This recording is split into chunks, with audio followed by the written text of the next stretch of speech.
Bienvenidos a este canal de expresión de la Asociación de Periodistas de Guatemala, APG.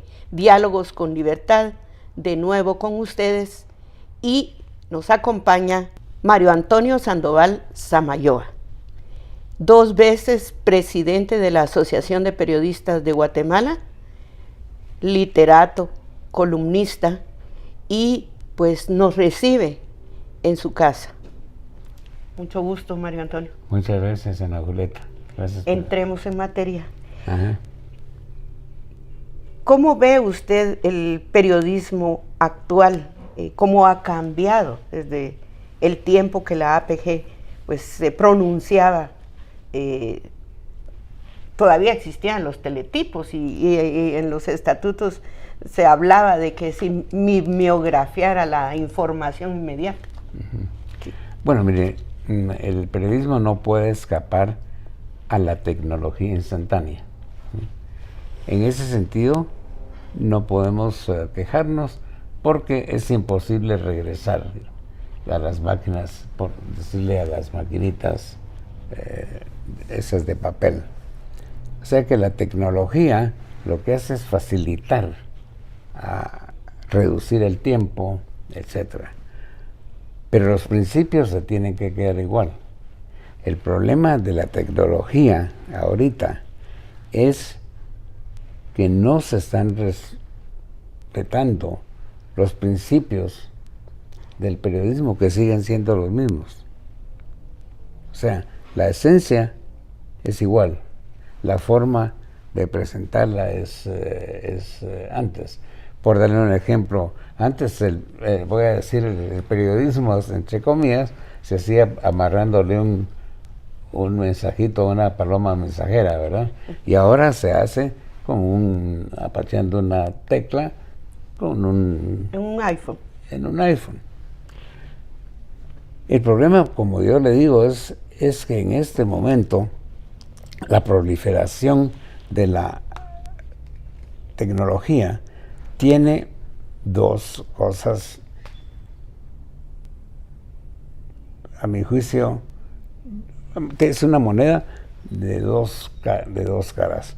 Una cara es que facilita la comunicación de la gente, facilita el envío de mensajes, de opiniones, de ideas. Y la otra está en que esto es en demasía, que no hay ningún control, no hay ninguna forma de comprobación de lo que se está diciendo. Entonces, desafortunadamente, al lado de los medios de comunicación electrónicos, que son serios, que llenan esas cosas, cualquier gente agarra una iPhone y dice lo que se le da la gana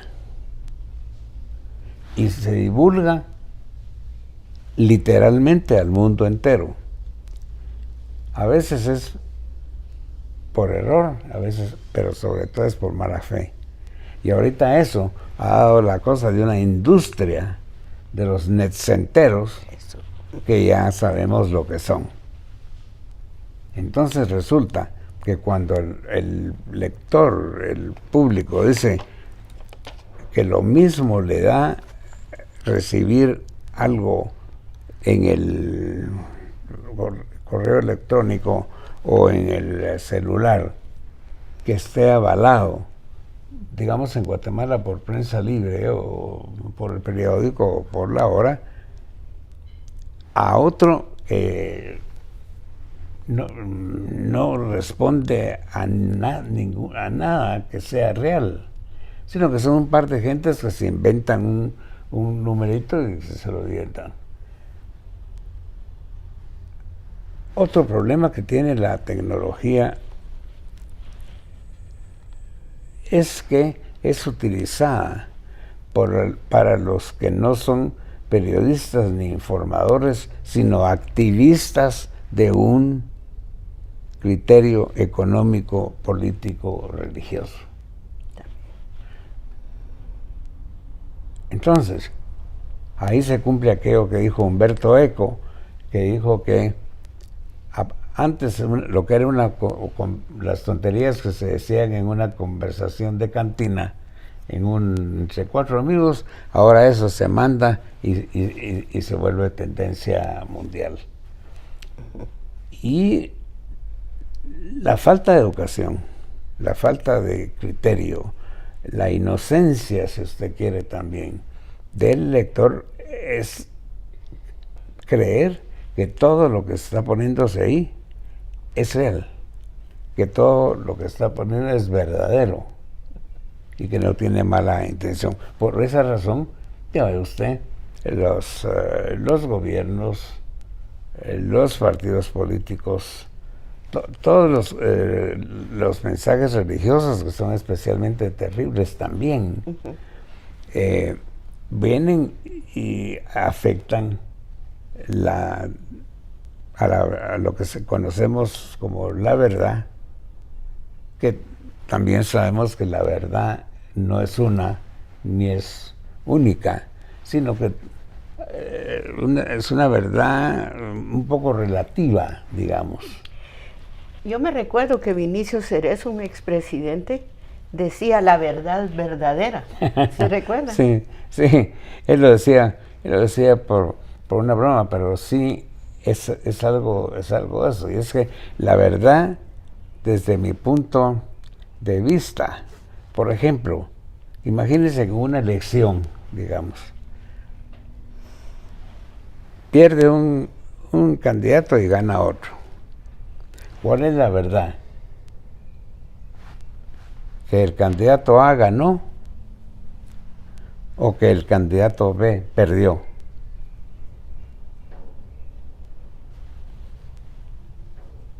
Yo le digo, las dos son verdades. De cada uno.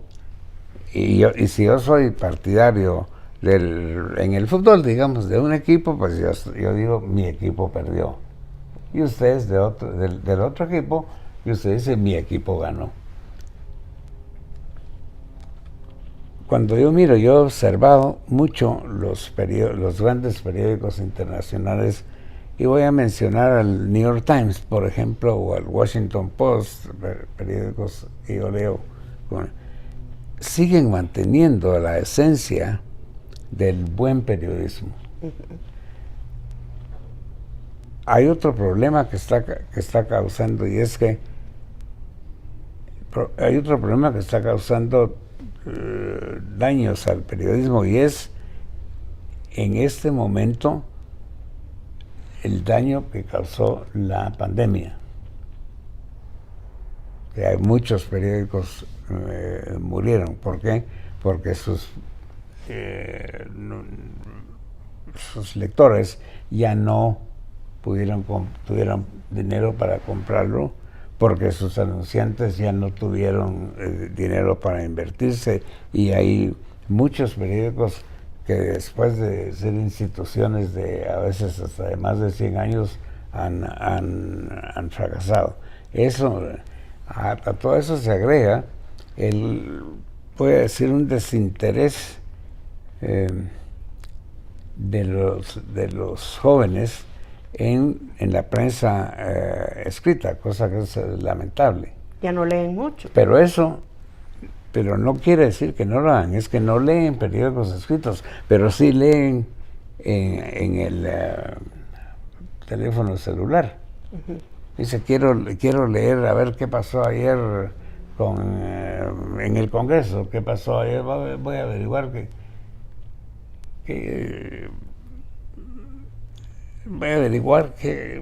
en qué me puede afectar. Y entonces lo miran y lo están leyendo. Por eso es que la prensa se ha vuelto digital también. Sí. Sí, entonces, mire, yo no le tengo miedo en ese sentido a la tecnología, le tengo miedo a los que usurpan el papel del periodista, que, como repito, no es mejor o peor periodista porque no utilice la maquinita de escribir de papel, ¿verdad? sino porque lo que haga y el objetivo que tenga va a ser de una manera malintencionada o profesional. Perfecto, Mario Antonio. Hablemos de su papel dentro de la Asociación de Periodistas de Guatemala, 2 veces presidente. Lo que usted logró para nuestra Casa del Periodista, yo entiendo y recuerdo que se hacían gestiones institucionales y APG ha tenido siempre un respaldo en la sociedad guatemalteca. Hábleme de su contribución a la APG. Bueno, mire, mi papá fue uno de los fundadores de la APG y entonces yo estoy relacionado con la APG desde que era niño. Después, en el año 69, entré a la APG y sigo estando ahí. Después me interesó dirigirla y las elecciones en la APG en ese tiempo eran muy interesantes, primero porque eran elecciones entre amigos que pensaban distinto, pero que eran aliados, era una asociación gremial, ¿no? Y lo que pude contribuir, bueno, cositas como por ejemplo el techo de la APG está con muchas goteras y no sé qué, entonces hicimos gestiones para que lo cambiaran, y el Ministerio de Comunicaciones, Eduardo Boizueta se llamaba el ministro de Comunicaciones en ese tiempo, fue en el 86, 7, una cosa así, y se arregló. Pero la otra cosa que nosotros hicimos fue tratar de que la APG mantuviera ese lugar que había tenido desde su fundación. Cuando nosotros analizamos la historia de la APG, vemos que los fundadores, y unos 25 años después, o algo así, un poco más tal vez, sí, de veras eran la generación de los que eran periodistas, pero además eran literatos, además eran escritores, además, que no es lo mismo, ¿eh? No es lo mismo. Es más, la tesis que yo escribí se llama, para la licenciatura mía, se llama La cercana lejanía entre periodismo y literatura. No es lo mismo. No es lo mismo. Los fines no son los mismos, el uso del lenguaje, etcétera. No voy a hacer con eso. Pero después, fíjese que la APG empezó a tener problemas cuando algunos grupos empezaron a verla no como una institución gremial, sino como en una institución laboral, ¿verdad?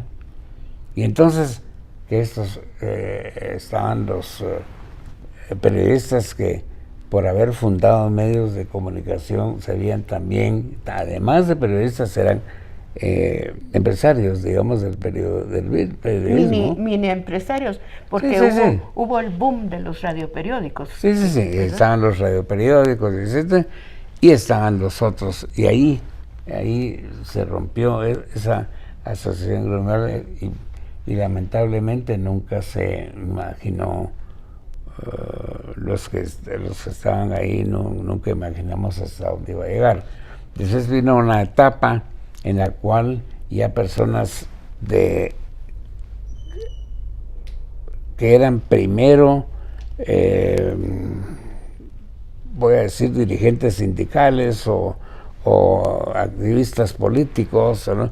Primero, y después se hicieron periodistas a través de columnas y a través de ser columnistas y algo. Entonces llegaron ahí, y yo no los estoy criticando, pero eso fue una cosa que le causó daño a la APG. Después, como le digo, otra cosa que tengo yo que decir también es que lamentablemente la APG no se actualizó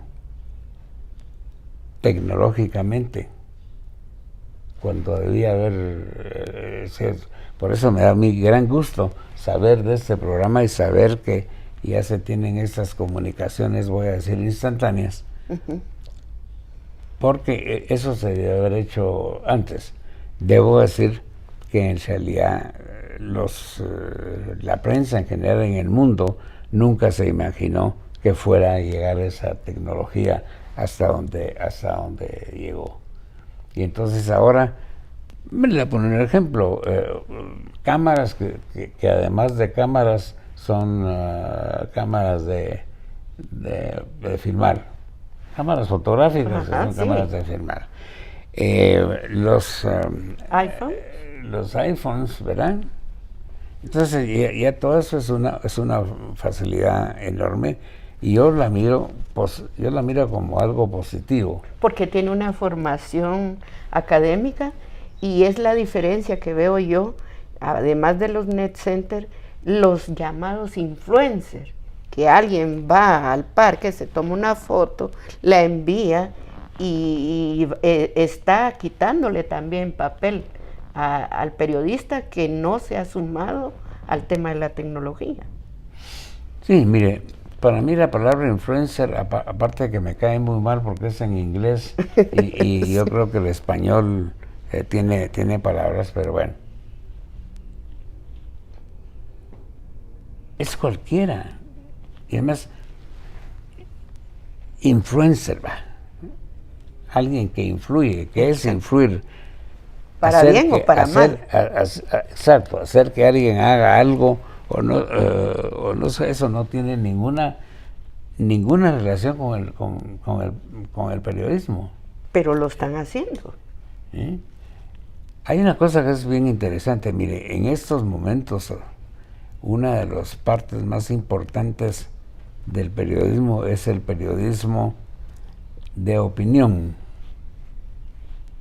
Las columnas periodísticas cada vez tienen más importancia y deben tener más importancia, porque ahí sí, no importa que una persona no sepa de periodismo, pero sí puede saber del tema que se le está diciendo.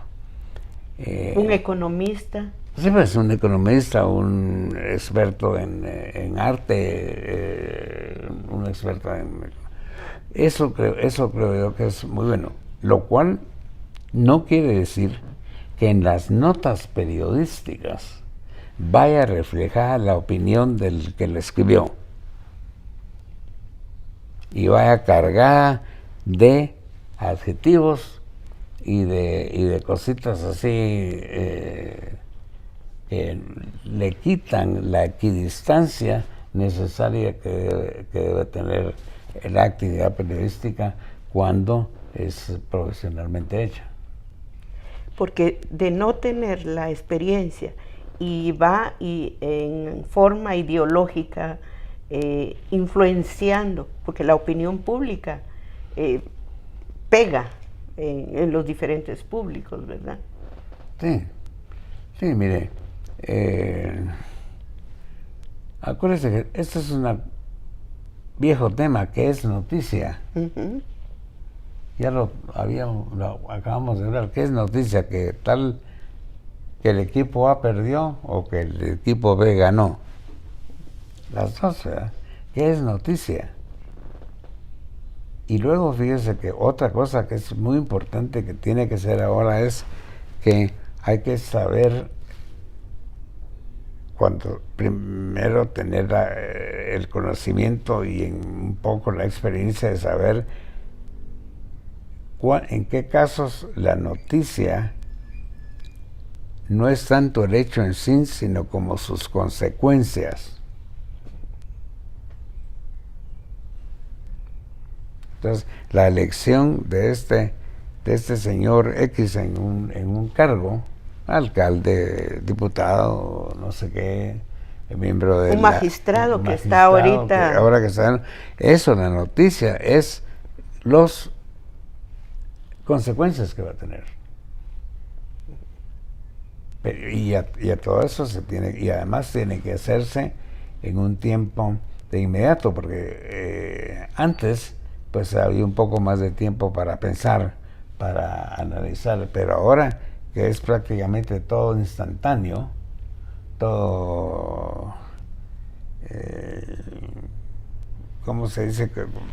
Transmitir y hablar cuando en tiempo real, digamos. En tiempo real.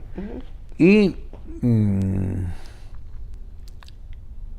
eso se puede ver, digamos, en el caso de la televisión, cuando un reportero se equivoca y en el nombre de alguien, por ejemplo. Es decir, y estamos en vivo. No se puede decir lo que no se puede parar, porque el señor no se llama Juan Yamatei, sino que se llama Guillermo Yamatei.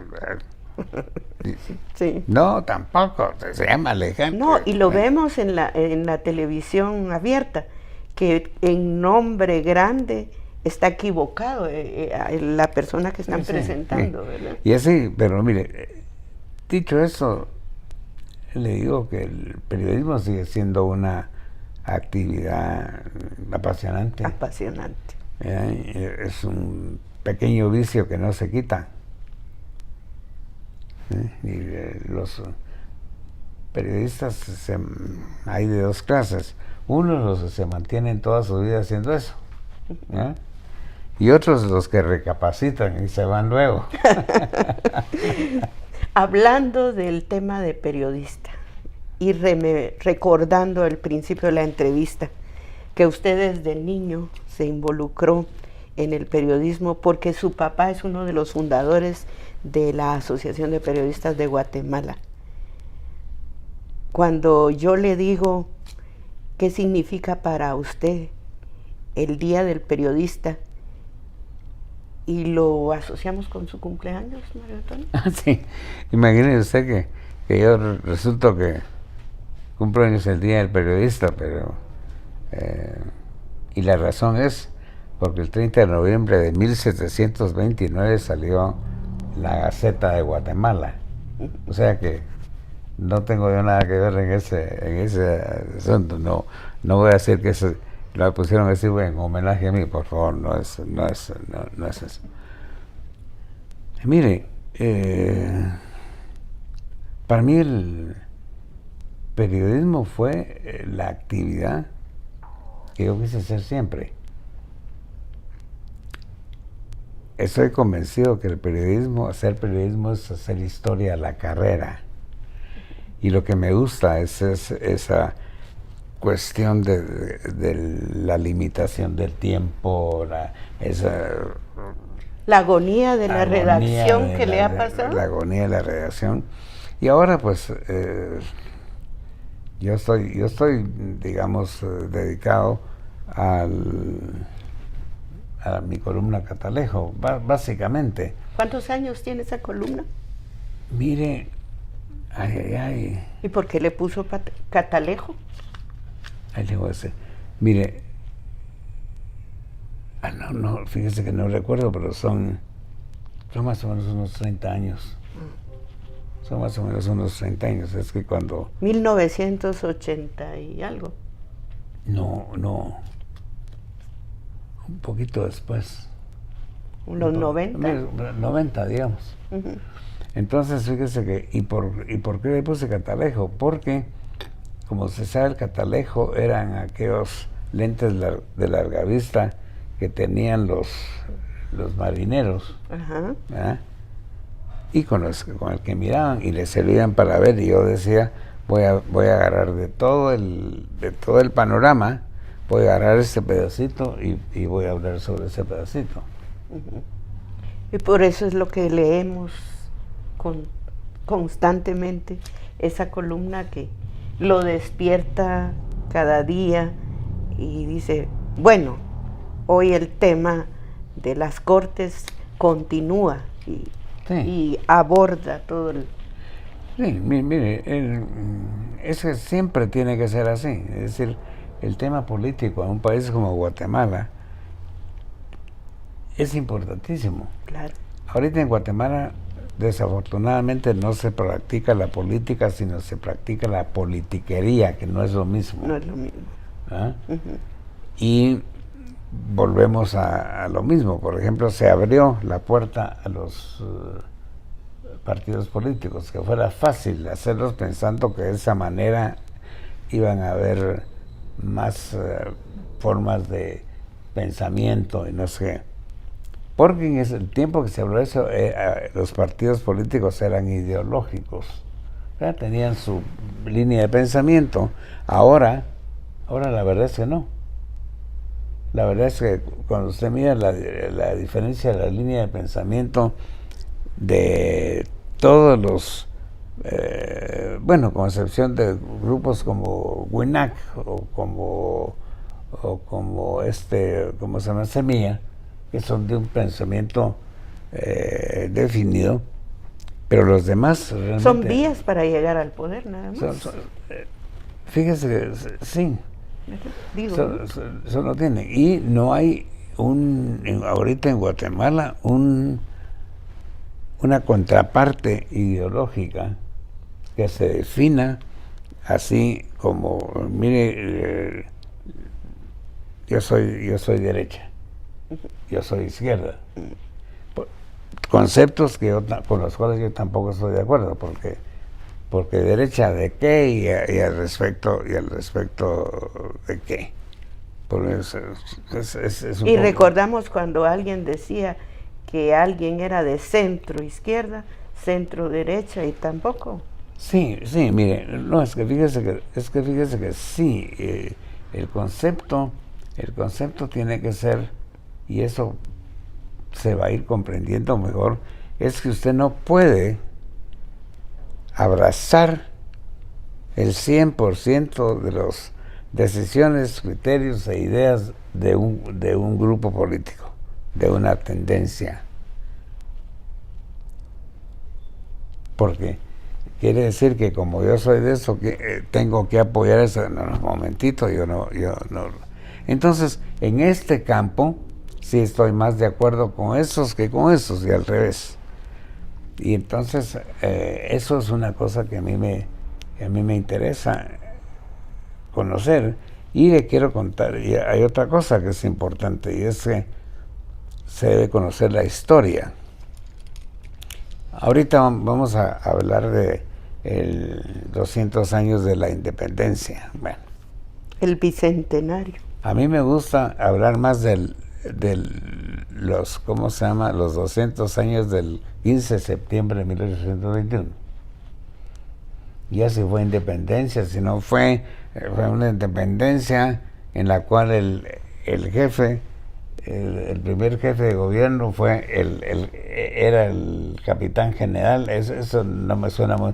Y al año ya se había unido a México. O sea, realmente la independencia, podemos decir en ese sentido que fue de los 1847 para acá.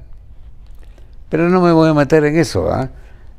Pero está bien, la celebremos, pero hay que celebrarlo conociendo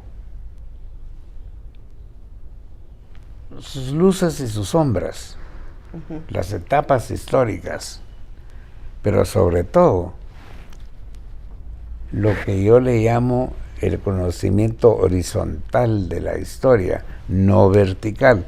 Vertical quiere decir solo Guatemala. Tal año pasó esto, tal año pasó esto, tal año pasó esto, tal año pasó esto. El horizontal es, en Guatemala estaba pasando esto y en el mundo estaba pasando tal cosa. Exactamente. Entonces, el no entender eso, el haber quitado de la historia de las ¿cómo se llama? Clases de la secundaria. Eso crea lo que yo le llamo el analfahistoricismo. Que en un país, ahorita fíjense ustedes, y dicho en broma, ahorita a un muchacho de 20 de la edad de mi nieto mayor, por ejemplo, que tiene 24 años, de su generación, hablarle de Juan José Arévalo, por ejemplo. Él no sabe si fue futbolista, si fue arzobispo, si fue, porque siempre dicen, y hace qué tonto. No, no les han enseñado. ¿Y sabe cuál es lo peor? Que los profesores actuales tampoco lo saben. Es lo que pasa con el conocimiento del idioma también. ¿Cómo le puede usted pedir a un profesor de lenguaje que les enseñe sin faltas de ortografía a los alumnos y a los estudiantes si él no tiene buena falta de ortografía? ¿Por qué? Porque los profesores de él no funcionaron. No sabían de ese tema. ¿Por qué? Porque qué aburrido, porque no importa, porque no sé cuándo. Y mejor no hablo de lo que es ahora el ¿cómo se llama? Ejercicio del magisterio, sobre todo en el sector público, porque ese es otro tema que en el caso, pero es lamentable, es otra causa absoluta del afanciamiento del subdesarrollo del país. Bueno, vamos a ir a una pausa y volvemos. Continuamos en Diálogos con Libertad, un programa de la Asociación de Periodistas de Guatemala, APG. Nos recibe en su casa Mario Antonio Sandoval. Él ha sido representante, y es todavía, de la Academia Guatemalteca de la Lengua. ¿Cómo llegó a ser representante de ella y lo sigue siendo, Mario Antonio? Bueno, mire, hay que contar brevemente una cosa. La Real Academia Española, que cumplió 300 años hace creo que 2 años, es la encargada de dictar las normas del idioma español. Desde 1865, 68, una cosa así, empezó a ver que se crearan en los países hispanoamericanos unas academias de la lengua, que no es que sean sucursales, serán unas instituciones independientes. La de Guatemala se creó en 1887, y se creó en 1887, pudiendo haberse creado en 1880, porque sus integrantes eran conservadores y por tanto contrarios a Barrios. Entonces él impidió, pues, o no apoyó esa fundación. Se creó en el 87 y es la institución más antigua del país, porque si bien hay otras instituciones como la Universidad de San Carlos, estas han tenido varios nombres. En cambio, la Academia Guatemalteca de la Lengua se llama así desde 1887. Quiero decirle que la cantidad de personas que han sido académicos y también periodistas es bastante grande. No recuerdo el porcentaje, pero es alto. No menos de un 25%.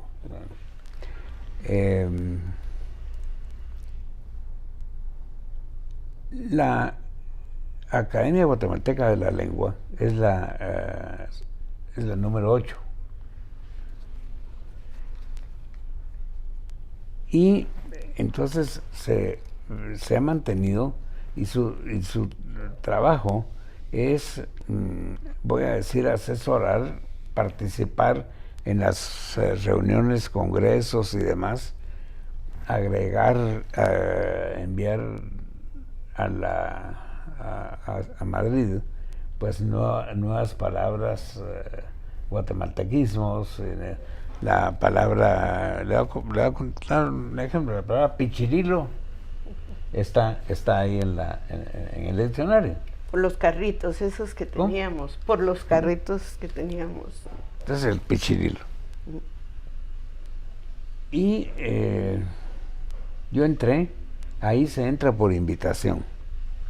No es que te reúnen una serie de los miembros, alguien da la idea y los demás apoyan o no apoyan. Yo entré, como le digo, en el, vamos a ver, en el 99 me parece. Y después me eligieron presidente y fui dos veces presidente. Y le digo, es una institución muy importante desde el punto de vista del idioma español en el conjunto mundial. Fíjense que les voy a decir una cosa que ustedes, la academia está muy avanzada tecnológicamente y tiene todo un departamento para recibir consultas. Oh. ¿Y cómo se ingresa a esas consultas? Bueno, RAS, ¿cómo se llama? El arroba RAE.es.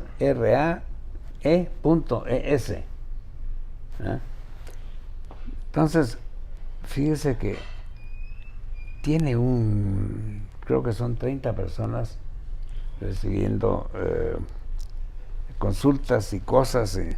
¿Cuántas consultas cree usted que ha recibido la Academia de la Lengua desde que se fundó ese servicio? Dígame. No, dígame algo que usted le considere lo más absolutamente absurdo. No. Bueno, no podría decir el número, pero... En millones. Sí, ¿Cuántos? No me atrevo. No me atrevo. 1,000 millones de visitas, de consultas. Claro, no se consulta si la palabra burro va con V, no. Pero el origen de palabras, cómo se estableció, historia de las palabras, y los que trabajan en la academia son verdaderamente pesos fuertes en el estudio del idioma español, y es muy halagador ser de ese equipo. Yo tuve oportunidad de viajar a varias reuniones, a varios congresos, y fue, le digo, para mí una etapa muy importante y agradable. Y sigo estando y sigo teniendo conexiones con los directores, con algunas personas que se hacen amistades y se mantienen, aunque hayamos salido de las directivas, ¿verdad? Mario Antonio, ¿cómo ha combinado la pasión del periodismo con la academia? Usted es formador de muchos profesionales. Bueno, yo también recibí clases con usted. Fue mi director también en Prensa Libre. Pero ¿cómo combinó esa pasión? ¿Cómo tenía tiempo? Viajar, estar en la academia, dar clases en diferentes universidades. Cuénteme, ¿cómo combinó eso? Bueno, mire, alguna vez escuché una frase que decía que el que tiene muchas cosas que hacer tiene tiempo para todo. ¿Verdad? O sea, yo le voy a dedicar una hora a dar clases y lo hago, pues. Y además, mire, básicamente porque me gusta. Mi abuelo era filólogo, o sea, estudioso del idioma, era ingeniero y filólogo, fue director de la academia. Mi papá, periodista y poeta, o sea que a mí me gusta enseñar. Me gusta enseñar o me gusta decir cosas en base de la experiencia que uno va agarrando. Hablando de la tecnología, me han hecho algunas entrevistas vía Zoom. ¿Ya? Entonces, el catedrático está ahí están los demás estudiantes aprendiendo. Pues, es muy agradable. ¿En dónde ha dado clases? Mire, yo di un año en la Universidad de San Carlos, otro en la Universidad Marroquín, cuando en una sede que estaba ahí en la zona 8, en la iglesia del Guarda, que después se volvió la Universidad Mesoamericana, creo. Y 24 años en la Landívar. Y en la Landívar di redacción periodística, historia de Guatemala, redacción periodista, y géneros periodísticos, y así y me gustaba muchísimo dar clase. Dejé de dar clase porque fíjese que me dio una peritonitis. Entonces yo ya no podía, y a mí pues no me gusta incumplir. Entonces dije, ahí sí que por razones de salud, ¿verdad? Pero le digo, recuerdo y le cuento, yo ya tengo nietos periodísticos, porque algunos de mis estudiantes ya son catedráticos. Y fueron bastante. De Guatevisión, por ejemplo, ¿cómo se llama? María Luisa Gómez. Fue mi, por mencionarle un ejemplo. Y así. Excelente presentadora, María Luisa. Sí. Ella es muy buena. Y total que yo creo, pues, que esa actividad de la docencia es tan agradable. Por eso a mí me da tanta irritación cuando yo veo la forma muchas veces irresponsable como se ejerce, sobre todo en la primaria, el trabajo magisterial en Guatemala. Es preocupante. Hay mucho trabajo suyo desde la etapa de prensa libre, pero ya que tocó el tema de Guatevisión, le vino a dar un plus diferente a la información, sobre todo el periodismo comunitario, que incluso ahora la televisión abierta trata de llegar a las comunidades, con una tendencia diferente a cómo en Guatevisión se presenta la información. ¿Cómo visionó, si se puede aceptar la palabra, esa mire, proyección? Era natural, digamos, que Prensa Libre tuviera una parte de periodismo en televisión. Entonces, esa fue prácticamente la razón que se hizo, además de que me dieron a mí esa responsabilidad, a mí y a Chepe Zarco, y entonces nosotros dijimos que en realidad había que demostrar que en Guatemala se podía hacer buen periodismo de televisión. Y esa fue la razón. Y le voy a contar, Guatevisión a los 2 años era un canal que más del 80% de sus programas era propio, era hecho. Y se ha mantenido Guatevisión puso el primer programa ese que se llamaba Marta Susana. Trajo a personas de fuera, en el caso de Ricardo García Santander, la parte periodística con Haroldo Sánchez y con Eric Salazar, y así, y fíjese que muchos de los actuales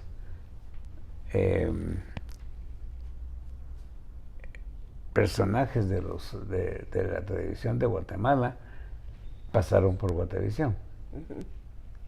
Y para mí Guatevisión se convirtió en una especie como de, digamos, de escuela de periodismo, lo cual a mí pues me da mucho gusto.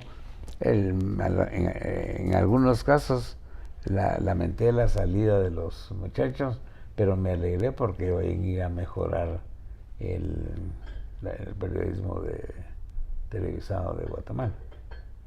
Mario Antonio, dicen que de músico, poeta y loco, todos tenemos un poco. Usted tiene una fase en el aspecto de la música, de la poesía, no sé. Hábleme de eso. Compártame alguna anécdota. Bueno, mire, a mí me ha gustado la música siempre.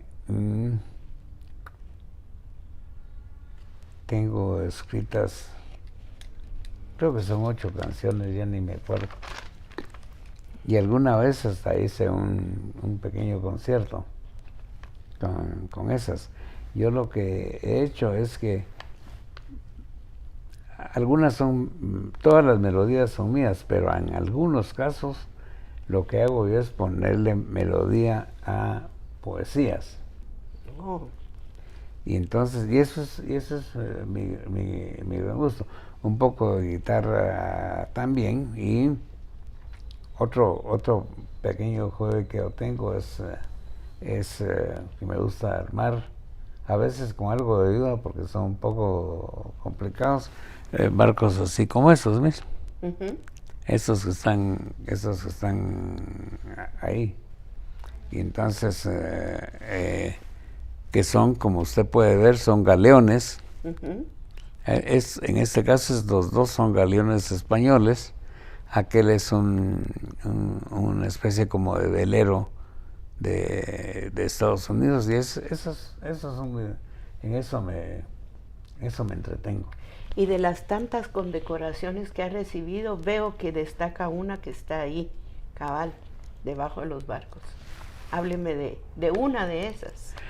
Bueno, mire, ese es un premio que en una exposición de modelos, ¿verdad? De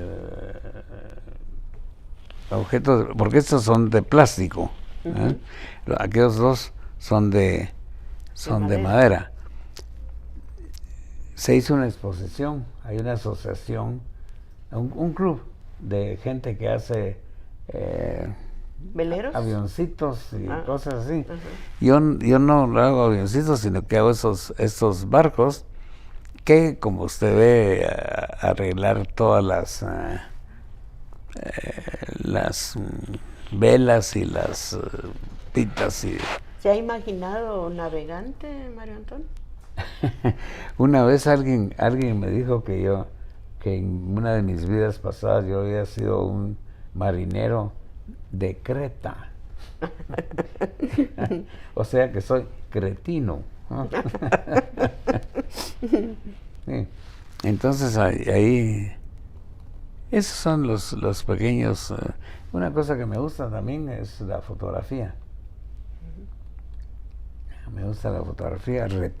En eso sí le copié, digamos, me inspiré en mi papá. Retratos y flores. Entonces tengo fotos. Cuando yo veo una florecita, chas, la captura. La captura. Ahí. Y retrato de todo eso. Perfecto, Mario Antonio.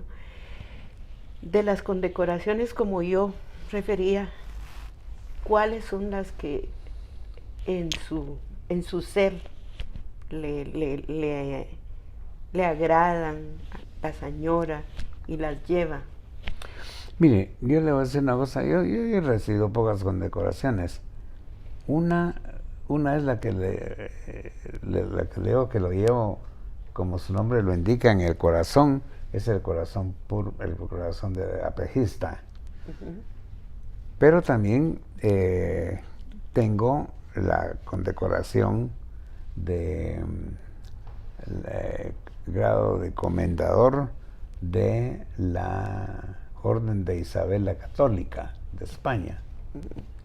Esa me lo dieron hace unos 5 años y con mucho orgullo, pues la llevo con mucho orgullo y con mucho agradecimiento, porque en realidad son de esas cosas que se cumple un poco aquello de que nadie es profeta en su tierra, ¿verdad? ¿Sí? Claro. Entonces ahí, y le digo, no, yo jamás, no se puede usted imaginar a mí tocando una puerta, miren, me encantaría que me dieran una cosa. Un día me llamó el embajador, y es una anécdota muy simpática. Yo vivo en el elevador del edificio allá de Tikal Futura, lleno de gente, y estaban hablando. Entonces me dice, mira, te habla el embajador. ¿Qué tal estás? Mira, te cuento que te vamos a dar la Orden de Isabel la Católica. ¿La de qué? Le digo. Que te voy a dar fíjate que no te oigo. No le oía, ¿eh? Entonces, espérate, no te oigo. Me bajé del cuento y le dije, mira, lo llamé que te dan y yo afortunadamente no le hice la pregunta, ¿y eso qué es? Claro. No, yo por supuesto sí sabía lo que era, pero es una especie como de orden del Quetzal, digamos. Y mire, y otra condecoración que yo recibí, fíjese que un día, que me sorprendió un día, doña Rigoberta Manchú me dio una condecoración, un sol de ella me la fue a dejar a Prensa Libre. Y fíjese que la Universidad de Landívar me dio un reconocimiento que ellos dan, que se llama el reconocimiento Martín Baró, que es lleva el nombre de uno de los jesuitas que murieron en El Salvador, ¿se acuerda? Sí. Que los mataron. Pero esas son las cosas que yo tengo y que las miro las siento con gran cariño y sobre todo, como les digo, con gran agradecimiento. Pues muchísimas gracias, Mario Antonio, por habernos recibido en su casa. Un mensaje, por favor, para los apasionantes del periodismo. Bueno, miren, yo a los jóvenes que quieran meterse al periodismo, hundirse en el periodismo, meterse a nadar en el periodismo, en esas aguas que a veces son tan traicioneras y a veces son calmadas, a veces no, lo insto a que lo hagan, pero que lo hagan con toda y absoluta seriedad. La historia de este país va a ser reflejada por lo que ustedes digan o filmen o tomen foto. Ahora ya filmar y tomar fotos y no sé, ya es lo mismo. Yo los insto a eso. Los insto a que se preparen en dos cosas. La primera es en conocer historia. El que no conoce historia, pues no está mal, pues, en el periodismo. Y la segunda, que estudien su lenguaje.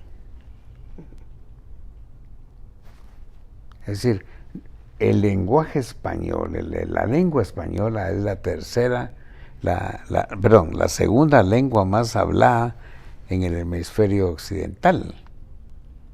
Primero es el inglés, la hablan 500 millones de personas.